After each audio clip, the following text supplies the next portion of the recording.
Here we are discussing wash financing, and my initial piece of focus will be on funding for businesses that are starting up and businesses that are looking at equity and debt financing as we go. And the reason for doing that is we have two people with us today who can guide us on what they look for in looking at these investments that they make. Both Akshay Pant and Aparna are veterans in looking at investing in businesses.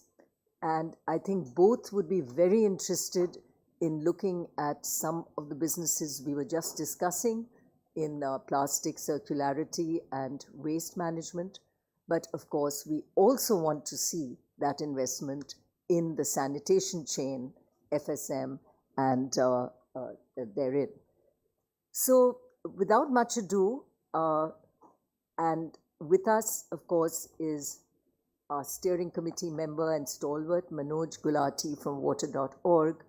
You heard a lot of reference to SAGs through the last 2 days, and they were absolutely the first of the financing and guiding agencies that enabled SAGs and microfinance to enter the space of sanitation as we looked at microfinance and funding therein.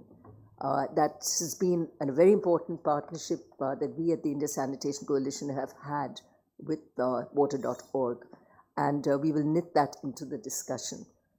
So I thought if we can kick off with you, Akshay, and ask you the themes you see in WASH that are getting private equity funding, and really to understand from you what can be done to funnel more investment into the WASH sector. So a quick introduction of what you do at SBI Ventures, and then lead into the WASH space. Good afternoon, everyone, and thank you so much for. Good afternoon, everyone, and thank you so much for coming here today for this session. Bit of introduction about myself and SBI Cap Ventures. My name is Akshay Pant. I am the Chief Investment Officer of the NEEV Funds, which is an impact and climate-focused private equity fund looking to invest in startups in the MSME space. We manage about $250 million of capital, investing across early and growth stage investments. The SBI Cap Ventures is the flagship private equity arm of the State Bank of India Group. We manage about $4.5 billion of capital across multiple strategies, across direct investments as well as fund-of-fund investments. That's a very, very brief introduction about both myself and the firm that I represent. Your first question, Naina, what are the themes that we're seeing in the WASH space? If you look at historically the water supply sanitation space, we've seen large amounts of capital going in from government out of budgetary allocations, historically to build out distribution networks, right, and provide access to water to large sections of the population. What we've seen over the past, I would say 3 to 5 years, is a lot of early stage seed venture capital, angel capital of sorts, going into innovative startups which are more tech focused, which are building out analytics platforms on water management, on things like access to clean water, on sensors, on basically a lot of tech enabled artificial intelligence, tech enabled solutions in water and in the non-revenue water space. That's what we're seeing, and that's what's gone in over the past 3 to 5 years. What we expect out of this is that over the next couple of years, a lot of these companies will sort of evolve into businesses which have the ability to absorb private equity capital of about $5 to $10 million, about would say 40 to 80 crores per investment, and that's where we see a lot of traction going ahead in the next couple of years. So have you seen anything coming up in terms of the circular, the plastic economy, and FSM, which is the fecal sludge management space, which is where we're looking at directing funds? Sure.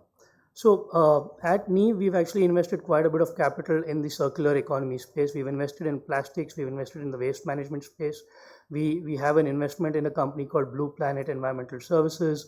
It's an end-to-end waste management platform that operates pretty much across the entire waste management value chain. On the latter part of your question on the fecal sludge management space, we are actually in the process of doing due diligence on a company that's involved in essentially solving the manual scavenging problem. We're also looking at a company which is providing AI-driven analytics to municipalities to identify and prevent non-revenue water leakages in the distribution networks, to see if they can carry out preventive maintenance. So those are trends that we are looking at currently. And what is the typical size of investments you make? So like I said, a lot of the money that's gone into the wash space in the startup and the MSME space has been seed or angel capital, which has gone in. And we expect these companies to then migrate to become slightly larger MSMEs, which have the ability to absorb about $5 to $10 million. That's typically our ticket size. Anywhere from 40 to 80 crores per investment is what we would like to make in early stage businesses. And the seed to angel capital? So seed to angel, what we've seen is about $500,000, $500,000 to about $250,000 to about $750,000 is what we've seen as the seed and angel level. Yeah. So it's a big range. You come in early with very small investments. What you're looking to do is to grow those and maybe reinvest in them as they begin to prove their worth. Absolutely, yeah. So what we do is we start allocating capital in tranches. So we do a small first round and then we do follow-on investments subsequently. We keep a bit of capital in reserve for backing the companies that have scaled up over the years. Yeah. And the good news is that it's not just tech related. You've got a lot of tech-enabled, tech-related investments, but you're also looking at others in the services space. So what we've seen is companies will initially start off as product or tech-driven companies, and over a period of time, as the innovation matures, as the sector matures, we'll start migrating to a services model, right? And that's where we've seen a lot of opportunities come up as well. First, we invest when they're a product-driven company, and over a period of time, they migrate to become a services platform as well. Yeah. So just to cycle back a bit, can you share the size of your fund and how long you've been around and what you've invested thus far? So the NEEV Fund 1 was set up in 2015 as a partnership between SBI Group and the government of UK. We are a 524 crore first fund, which has been fully invested across renewable energy, across the circular economy. We have healthcare, we have education, we have agri supply chains, and we have got biomass, waste management. NEEV 2 is a $150 million fund, which is currently looking at climate, environment, and sustainability sectors, where we've invested. We're perhaps the first private equity investment in green hydrogen. We made the first investment in air pollution control manufacturing equipment. We've made an investment in bio-CNG. We've invested in the circular economy space, and we've also invested in sustainable agriculture. Fairly broad spectrum. Very broad spectrum. So we'll have to fight for attention in the, as wash players to make sure that a significant part of your money comes our way. And I guess our failure here is that we haven't done enough of that marketing to you. So it's good that you're here telling us that you exist, that your checkbook's ready. We just have to come and present Absolutely. Pleasure to be here. Proper business propositions to you. Well, thank you for that. And I think it's wonderful to hear that there are active players like yourself in this space. I'm now going to move to you, Aparna. You have been an icon in investing over the years in these spaces. So I think a little bit more on what you have done would be good for everyone to hear to start with. Thanks, Naina. Good evening, everyone. I'm Aparna, and I'm a director with Asha Impact. I guess I'll be wearing multiple hats, more on blended finance and government advisory, because I think with yourself and Akshay and Manoj, I think we have a lot of the equity spectrum covered. So Naina, to your question, Asha Impact, set up by Vikram Gandhi and Pramod Bhasin back in 2014. is an organization that invests in startups. Like Akshay mentioned, we're a sector agnostic fund, but our ticket sizes are a little bit smaller than what NEEV does. So we're in the 3 to 5 million range. A very strong focus on environment as well as income generation and social. But we are looking at this as in a sector agnostic way. So we have in the past made investments. So we've invested, for example, in NEPRA as well as in Sahas. We've made investments in agri, in healthcare, in education, and we'll sort of continue, to look at all of these sectors in addition to now the EV space is, that's been evolving as well, and the climate space in general. So that's a little bit, on the kind of investments and the ticket size that we've been doing. Asha Ventures is our, VC arm, which actually invests in startups and it's fairly sector agnostic. We also have a non-profit organization that largely works with government and so far has been doing, blended finance advisory work.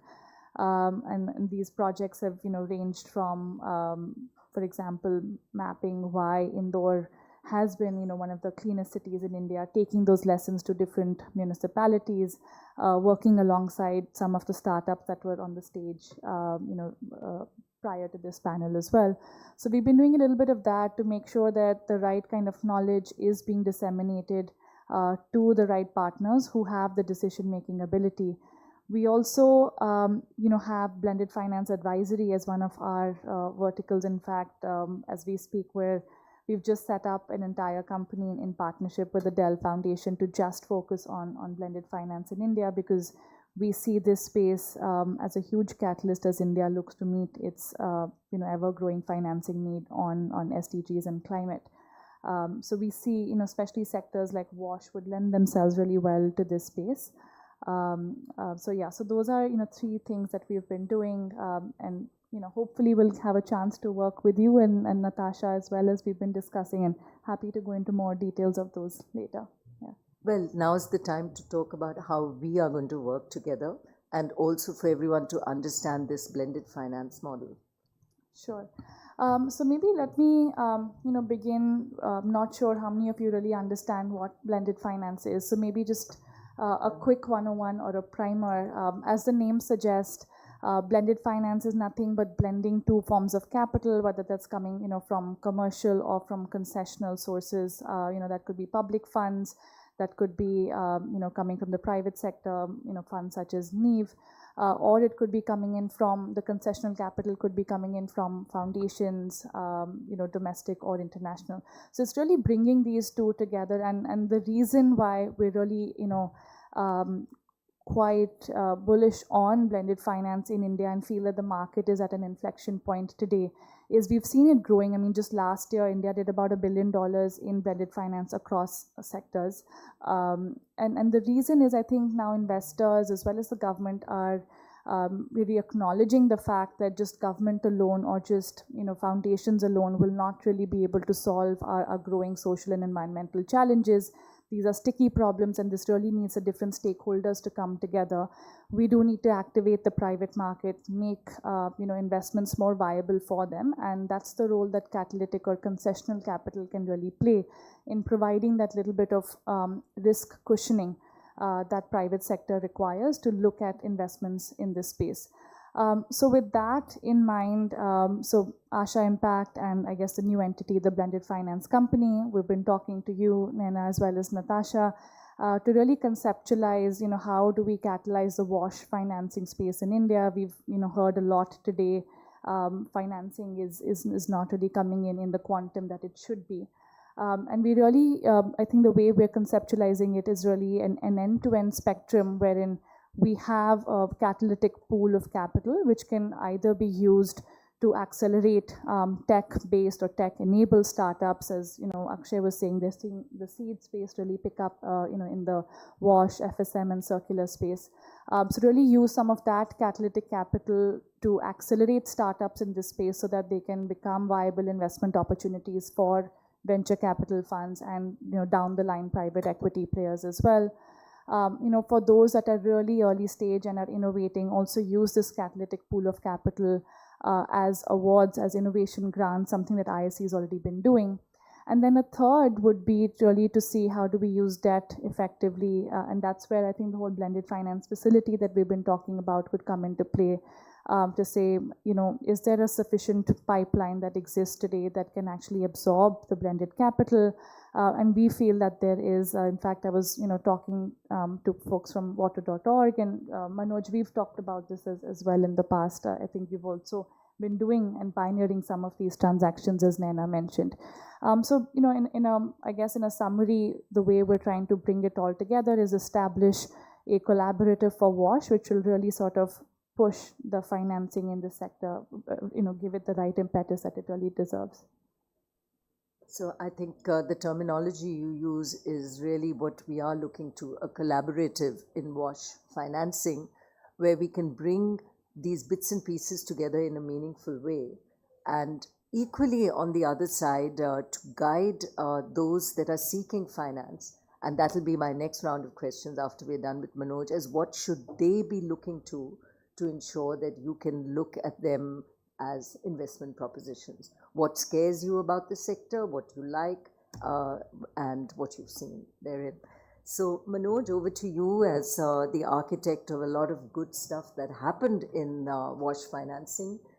You were probably, you were the first as far as we saw it in terms of taking forward financing in the sector, primarily through your microfinance model.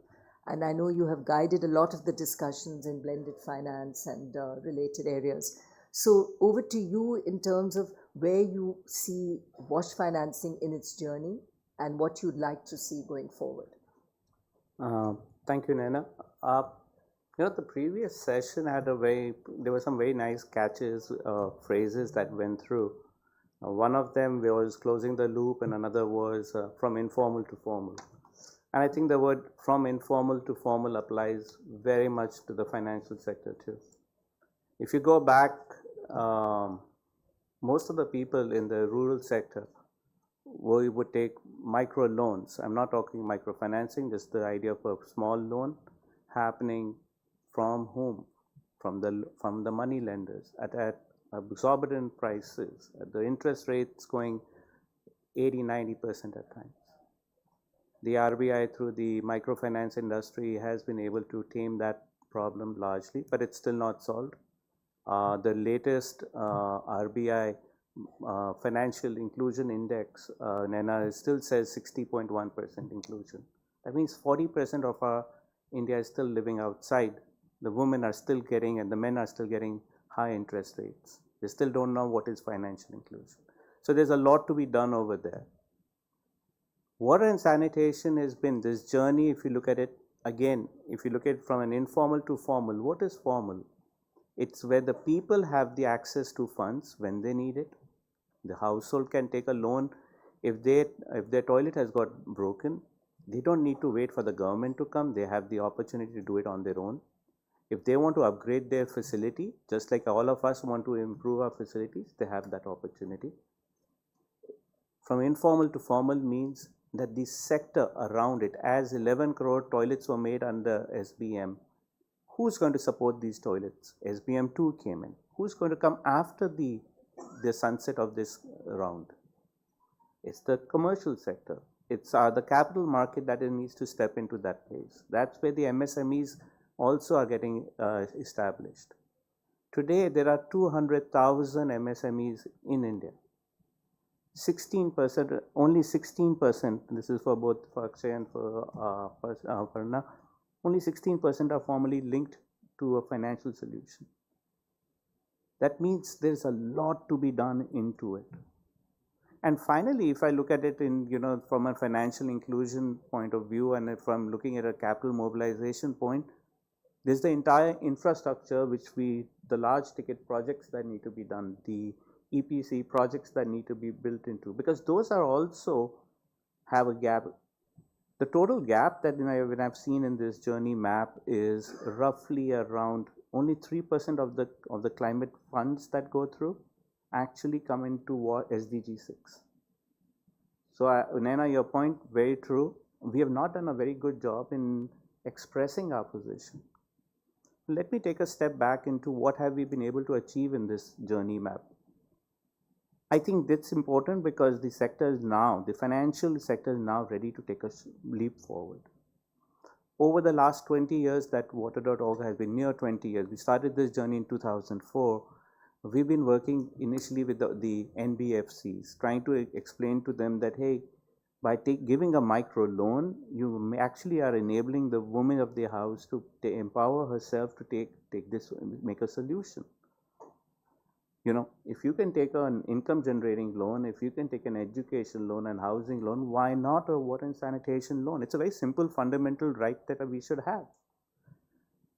The beauty of it was that when somebody takes the loan, they are taking that option, that choice, that pride, that they are constructing something for themselves, and they maintain it. The O&M of it goes so much better, and they become the champions in their village. I'm happy to share with this at the dais that over this last 20-year journey, we've done our partners, around 35 partners that we work very closely with. They've done around 10,000, $1 billion of lending has happened. 5.5 million loans have happened. So what has happened in this period is that today people have learned to, it's a tested model. And I think any financial institution will first want to see, is this lendable? Is there risk in this model? And I think to a large extent, we've been able to address that issue. So that household lending is possible for those who are getting into, for the impact investor who wants to get in through the, using the NBFC and the BC models for banks. That's the way to do it, and there's a lot that is happening. And both the SHG model and the MFI models have grown very fast over the 20+% in the last few years, which is excellent the way it's been happening, showing confidence in the market.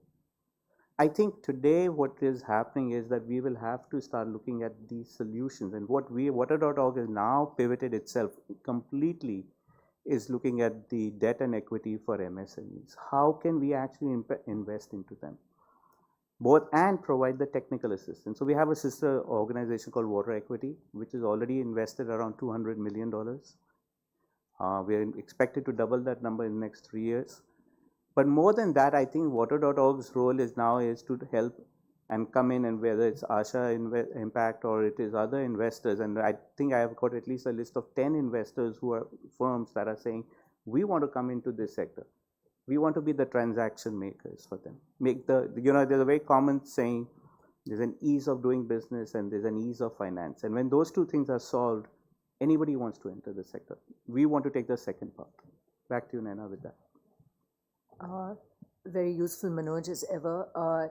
While a slight deviation, I do want to ask you, there was a lot of conversation around the role SHGs can play in terms of new livelihoods that comes from the circular space. And I know that the twinning of what you do in terms of microfinance and those same SHGs being given livelihood opportunities enables your creditworthiness, as in their creditworthiness, and in your eyes, to go up. Vinnie Mahajan herself, as secretary in the Ministry of Drinking Water and Sanitation, raised this a number of times on how she hoped that SHGs can be skilled to fulfill some of the needs which are required through servicing, through plastic aggregation, through some of the circularity that we're looking for in plastics as well. Do you want to comment on that? Absolutely. So I think there is, if you look at it, there are around 8.4 million SHGs in India. That's around $2 trillion of rupees of lending they do every year. That's AUM, the total portfolio size that we're talking about, 2 trillion rupees.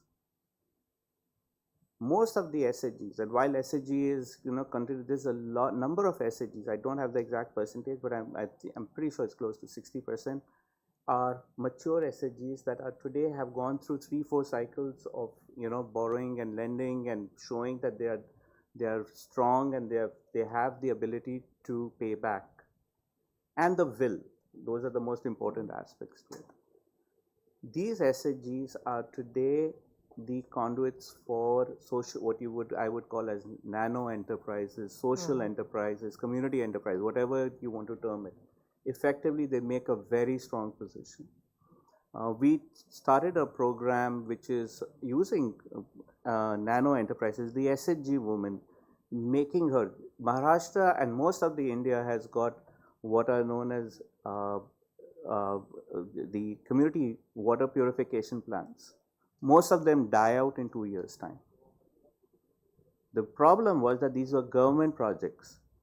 We started the program with Maharashtra government. We just got for 50 units to be made, refurbish them, bring in the SHG woman, make her an equity member into it, blend it with some of our grant funds that are available, do the TA and help them understand how to run a business, and bring in not just the running the plant, but actually door-to-door delivery of the water through EV vehicles, and ensure that it is done at a price of less than 200 rupees per month for the entire family. So at a social price. And the beauty of that is when women start seeing that as their own business, that entire village is today looking at it as a solution, as an SHG solution that they own. I think these kind of nano enterprises at the SHGs are the way to move forward at one end, and the large enterprises, the 40 crore investments that we're looking at the other end. And when the two of them will happen at the same time, we'll have a spectrum of solutions built together. Yeah. So let's stay with this one model and then we'll move a little beyond, which is assisting these nano enterprises where there are several levels of intervention. There can be an NBFC that's funding them. There could be a Water.org's own intervention. How could each of you aid and assist in this journey as we look at growing the nano enterprise at the microfinance SAG level?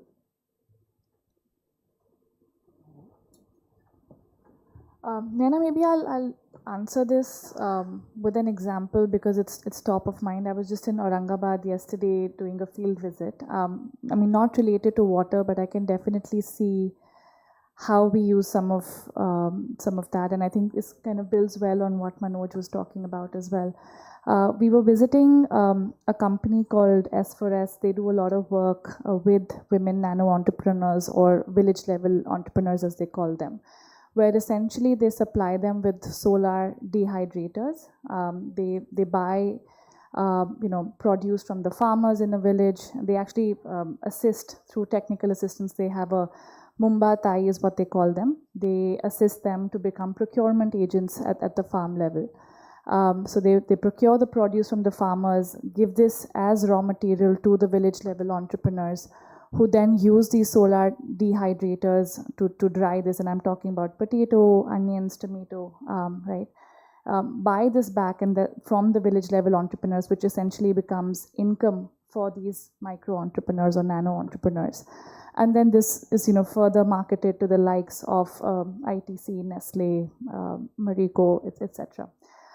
So essentially sort of closing the loop right from farm gate to taking them to the buyer. In essence, what that is doing is bringing capacity building, bringing financing, and bringing markets to develop nano entrepreneurs. And I see what Manoj was talking about as almost a similar model, where you're helping them develop a local market, right? Because you're helping them arrive at what the right price is, what the logistics of that water delivery should be, how do you, run the OPEX for that. And I think to really work with SHGs in order to do that, one has to kind of look at it in a holistic approach rather than in a piecemeal approach. Tying this example back, and I think we can do this for WASH as well, to develop, micro entrepreneurs, whether, it's on FSM, whether it's on delivering water, whether it's through circular capital, find the right use cases, but develop and deliver these solutions through, nano entrepreneurs. And I see blended capital playing a role, because the minute you start, developing a business model around it, so there is, visibility on some sort of financial returns. I think that's where such models can be developed till they are scaled, And maybe using blended finance, that's how we can build these solutions where the initial technical assistance or maybe even outcome-based payments can come from the grant capital. And you can have investors who really come in with the right form of financing, whether it's equity or debt, to actually scale this model. But you do need someone to anchor this, and which is why I think one will have to look at this in a collaborative way. I think the way water.org, for example, is approaching this rather than one person trying to solve for all of the pieces. That is interesting. Akshay, any thoughts from you? Yep. Just a bit of a deviation away from the SHGs that we've been speaking, given that NEEV is a more commercial investor investing in startups and MSMEs. What we've done as part of NEEV is, when we look at an investment, we'll basically look at three pillars that what we can do with the company. One, can we fundamentally alter the P&L of the company, be it on the revenue side? Can we, through our networks, open doors, open connects for them to increase revenue? Two, given that we are so closely linked to the State Bank of India, is there something that we can do on the cost of financing side that makes these companies super competitive in the market? What we've seen from our experience is that companies which were raising capital from NBFCs, which at cost of capital at about 15-18%, all of a sudden after we invested, banks started looking at them in a certain particular point of view, and then their cost of capital dropped to about 8-9%, and then their product offering became so competitive in the market. Right? The second pillar that we look at is, are these organizations built for scale? If not, what can we do in terms of getting second level of management? Right? All of these companies that we invest into are founder-driven, promoter-driven organizations, right? Which means that there are two founders who are running it. At a certain scale, it works. Beyond a certain scale, they need to have a professional management. And that's where we come in, identifying the right resources who can come on and scale up the business.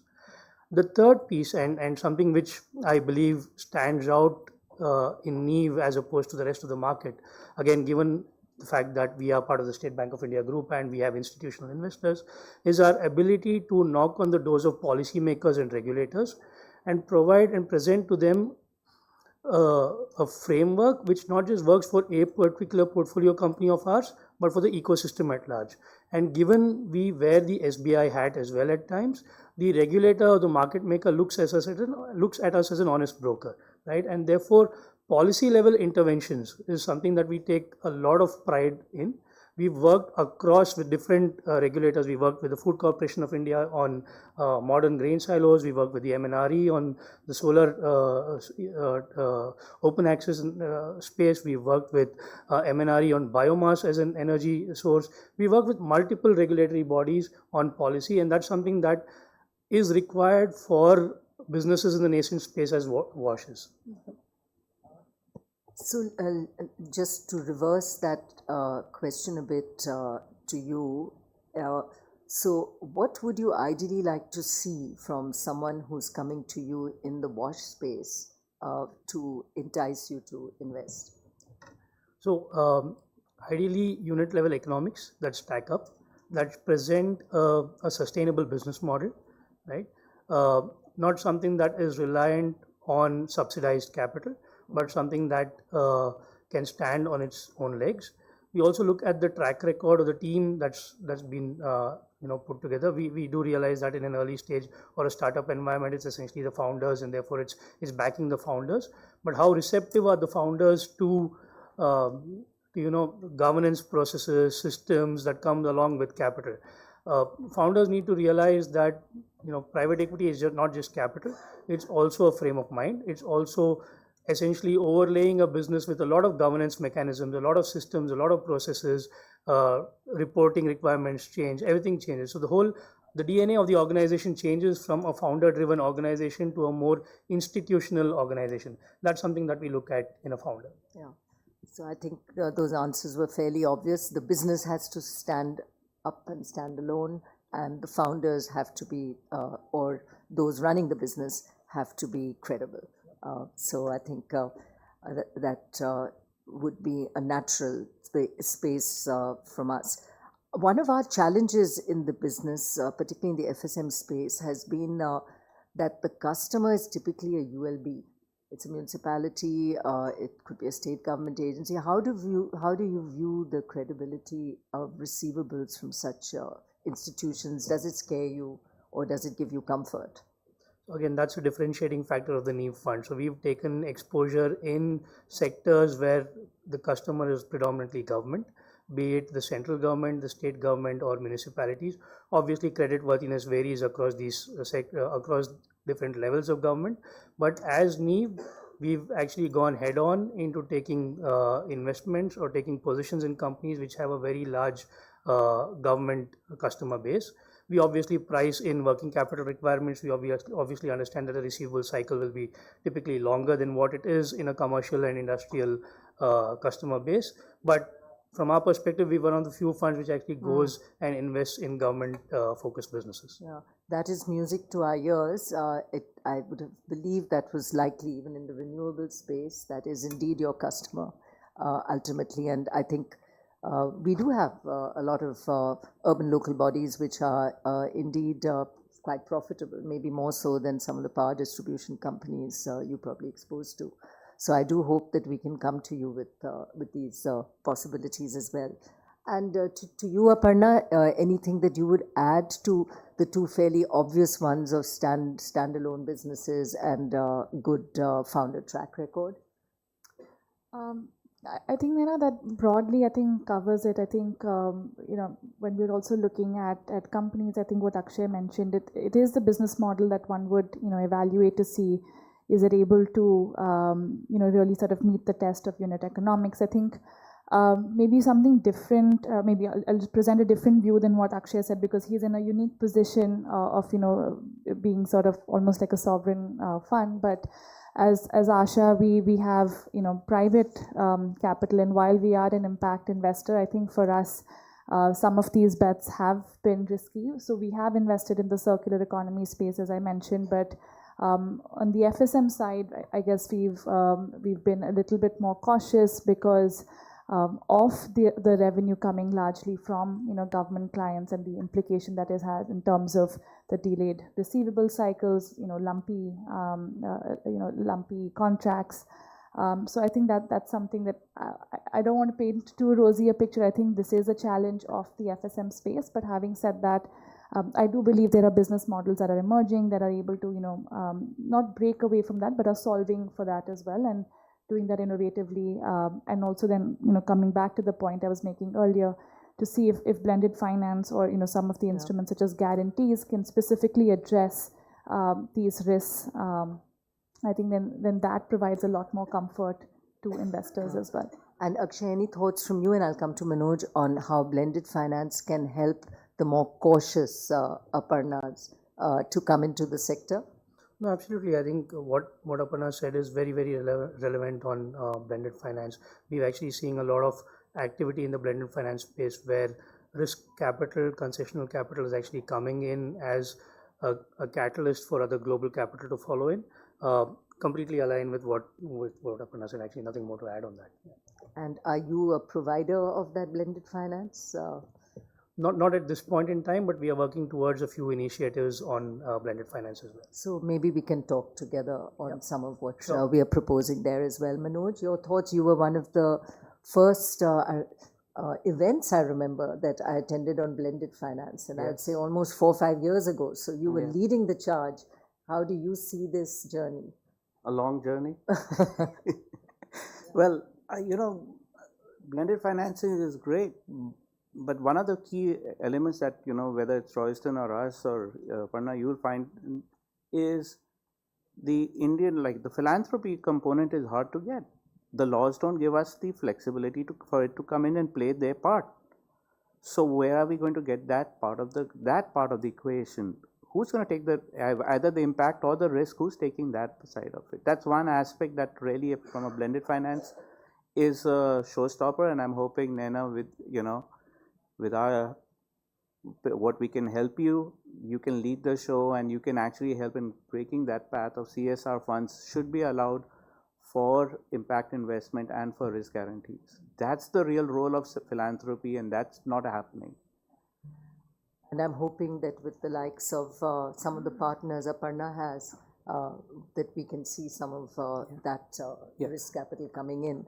And I'll just add- Neve too, if you are looking at blended finance. Yeah, Naina, I'll just add, we are just happy to provide the part of the technical assistance or whatever it takes to stitch the deal.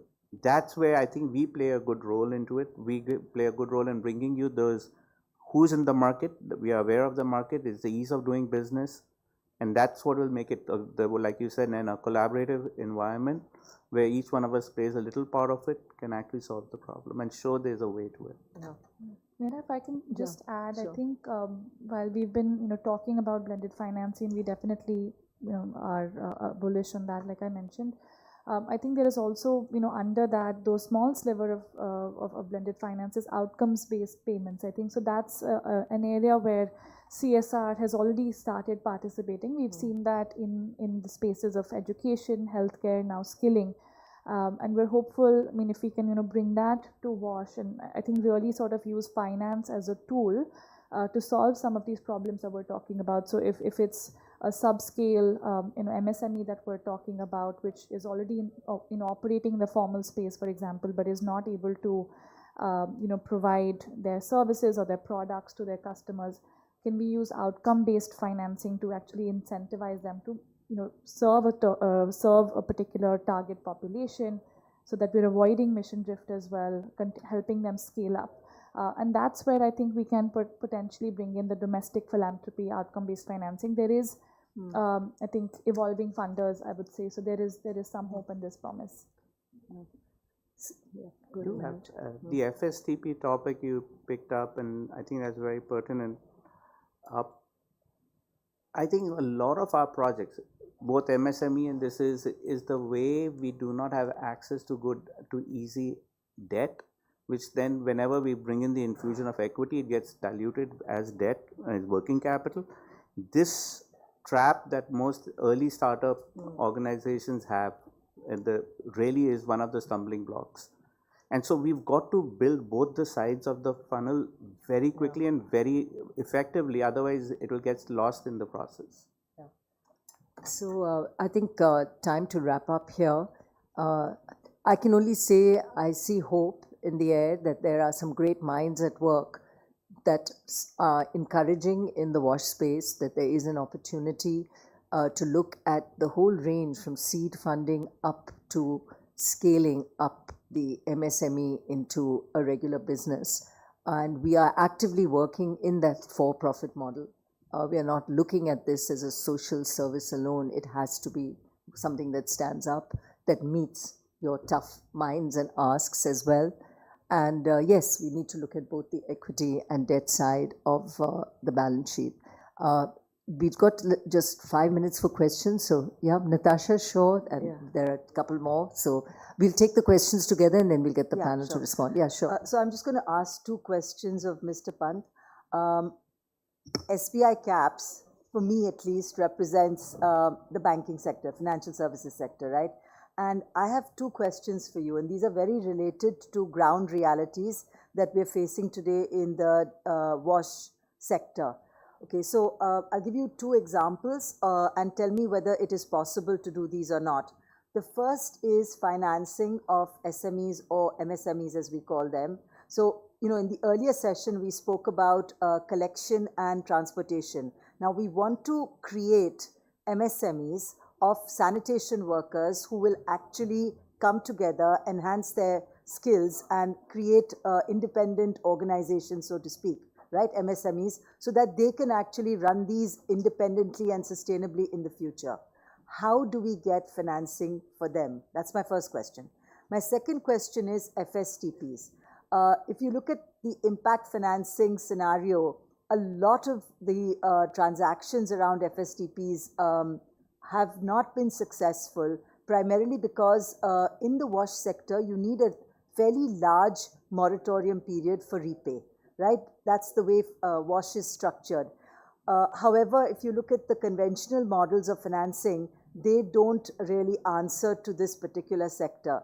So from your perspective, if we are to run successful models for this kind of financing, how would you see the financial services sector supporting us? Yeah, let's take the questions. There may be overlaps. Yeah, go ahead. Introduce yourself also. Yeah. Yeah, hi, I'm audible.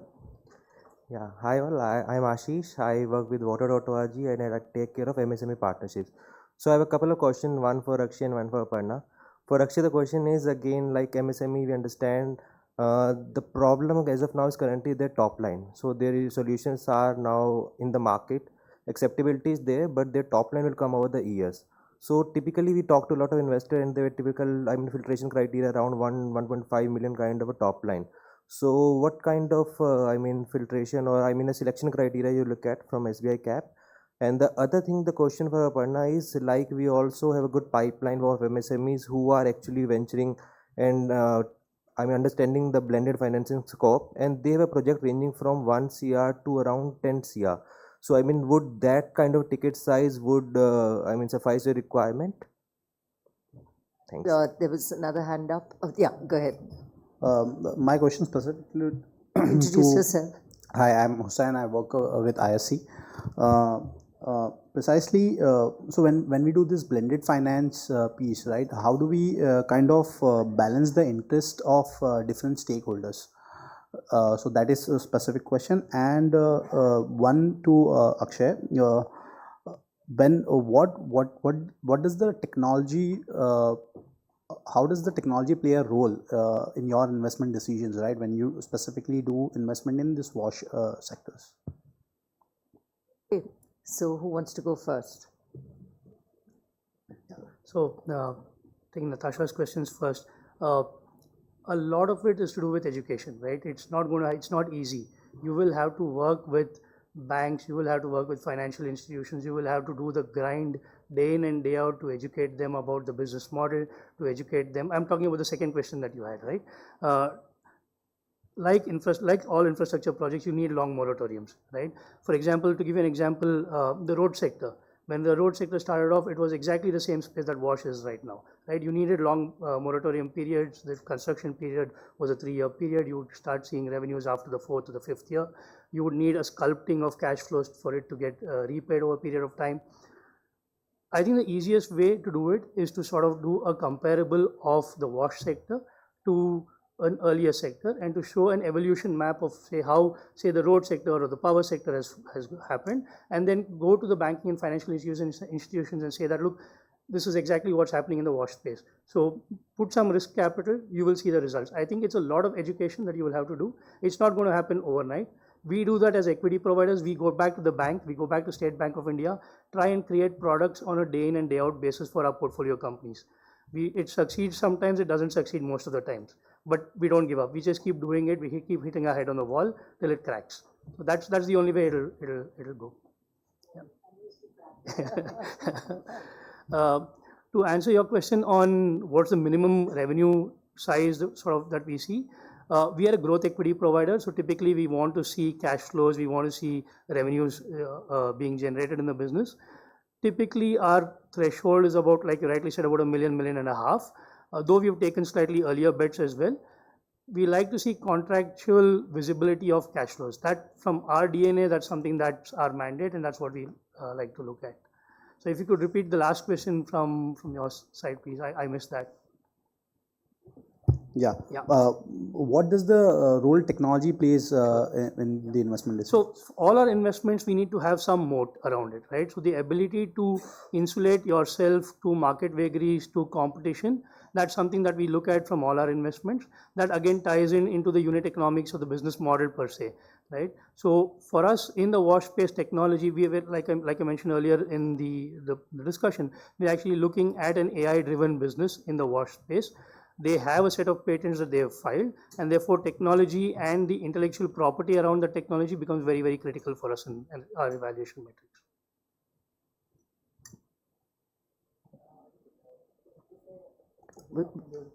Yeah, Aparna, yeah.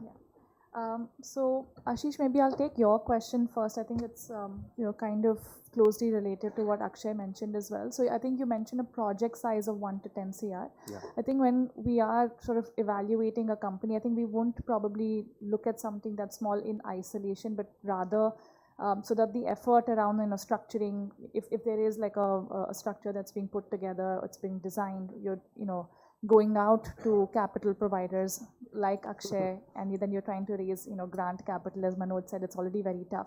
So we probably want to build out a portfolio approach, and then maybe see if some of these projects, maybe with similar business models, can be clubbed together, so that smaller financing needs can also be met.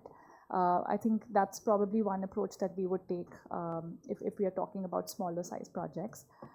Hussain, to your question on balancing different stakeholders, I think that's also a great question.